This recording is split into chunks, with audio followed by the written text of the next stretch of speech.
atapita kwa ajili ya neno la Bwana.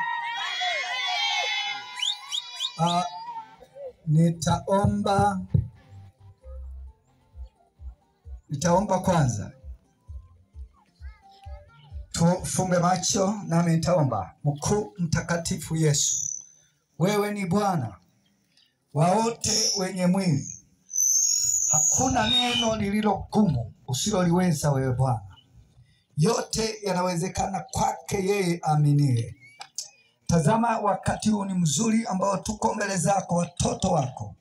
Kamtumia mtumwa wako kama chombo chako ulichokitoa kwa ajili ya uzima. Mungu, ukaonekana ukimtumia kama unavyopenda wewe. Natiisha mamlaka yote ya pepo wabaya wanaotenda kuharibu kwa mamlaka ya nguvu ya jina la Yesu Kristo. Bwana Yesu, tawala, ujizilishe wewe. Uonekane ukiwasaidia watoto wako wote. Neno lako Mungu likafanyike msaada juu ya watoto wako. Mungu wa mbinguni.